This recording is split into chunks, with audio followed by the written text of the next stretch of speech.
il est très important de faire monter autour de la table ou de rendre visibles des partenaires plus ou moins cachés avec lesquels nous cohabitons et sans lesquels notre convivence et nos échanges n'auraient simplement aucune chance. Dans la voix désespérée de Nicolas Hulot, annonçant en direct sa démission sur France Inter le mardi 28 août, se bousculaient les abeilles, les ours polaires ou le triton cendré, promis à l'extinction. Toute une planète en surchauffe, en voie de délabrement, abandonnée aux profiteurs aveugles du marché et à leur relais au sommet de l'État, nous parlait par la bouche du ministre dépassé par l'urgence de la tâche, écrasé par la foule de ceux auxquels il donnait ainsi la parole, les éternels sans voix de la biosphère, les perdants de la représentation. Comment rendre toutes ces choses ou ces agents publics? Comment les faire accéder au plan de table? Car le fond, par définition, demeure largement inconscient, le fond FONDS, n'est-ce pas, ou peu représentable. Et c'est tout le problème aussi de l'écologie. Alors, la dimension écologique est d'autant plus passionnante qu'elle est peu visible, mais généralement cachée, à l'exception des grandes catastrophes de type Tchernobyl ou des feux de forêt qui viennent de ravager cet été la Californie, la Grèce ou la Scandinavie, ou de l'air chaud qui provoque les typhons des Philippines, des Caraïbes, et qui assèche chaque jour davantage le sol africain. Le désordre écologique, généralement, opère à bas bruit, disparition d'espèces animales, écrasement de la biodiversité, pollution, cancer. Frappé d'une véritable crise de la représentation, il est urgent, ce désordre, de le scénariser, de le montrer aux malvoyants et entendants de toute toile qui persistent à faire comme si, à oublier. Curieusement, le mouvement écolo lui-même, enlisé dans ses querelles de chapelle et ses surenchères gauchistes, peine à accéder à la représentation nationale. Comment, de ce double déficit de visibilité, sortir?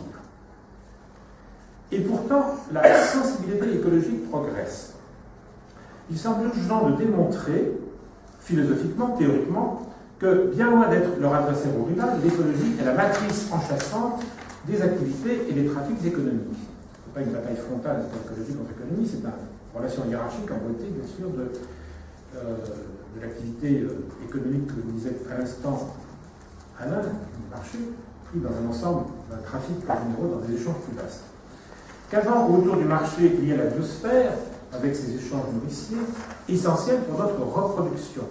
Qu'avant, au-dessus du monnayable et des valeurs vénales, il y a les valeurs vitales, morales, ou tout simplement les communs, tout ce qui nous est donné de naissance, en partage, entre nous, comme l'eau, le climat, les espèces vivantes ou l'air que nous respirons, il serait catastrophique de marchandiser.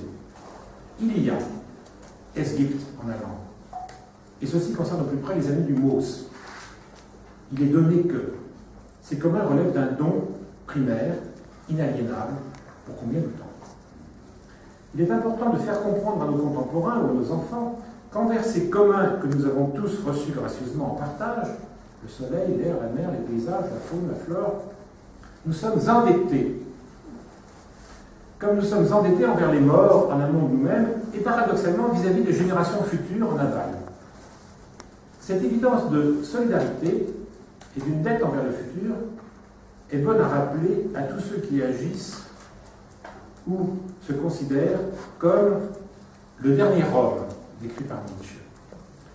Alors qu'est-ce que le dernier homme? C'est l'individu consumériste, ridiculement étroit et tapageur, l'agent de la sixième extinction, celui qui ne doit rien au suivant, ni au fond à ses contemporains, et qui croit qu'il peut tout flamber, l'individualiste qui nie les autres, ou le dérèglement climatique, au nom d'une raison économique atrophiée, étriquée, aveugle aux dégâts que sa courte vue inflige aux autres et à la planète. L'homme en proie à l'hubris, sans frontières, sans retenue ni considération. Et on peut au moins remercier Donald Trump de nous mettre l'homme, le dernier homme, en pleine visibilité. On voit ce que c'est que le dernier homme. Exactement. Non, total, absolu de ce dernier homme. Alors pour combattre cette démesure, il est toujours difficile de dire quelle est précisément la mesure, ou le propre de l'homme, vieux sujet de mes dissertations philosophiques. Mais on peut avancer que chaque sujet trouve à chaque fois sa mesure, sa limite, dans des interactions qui traitent ou respectent l'autre comme un soi-même. L'autre homme, comme l'autre que sont la biosphère ou le milieu porteur, me nourrissent et me prescrivent les règles de bonne convivence. Mon développement passe par le développement bien compris des autres, de ces autres, de tous les autres, et de multiples agents enchevêtrés, coalisés, pour s'entretenir, et sans lesquels point d'humus ni de biosphère. L'entraide ou une élémentaire solidarité constitue ainsi l'autre loi de la jungle, pour citer un livre éclairant. Bien loin d'être ponctuel ou isolable, chaque sujet se trouve donc pris dans des boucles trophiques d'inter ou de rétroaction. Il n'y a pas d'autonomie pensable sans les dimensions préfixées par écho, rétro, inter.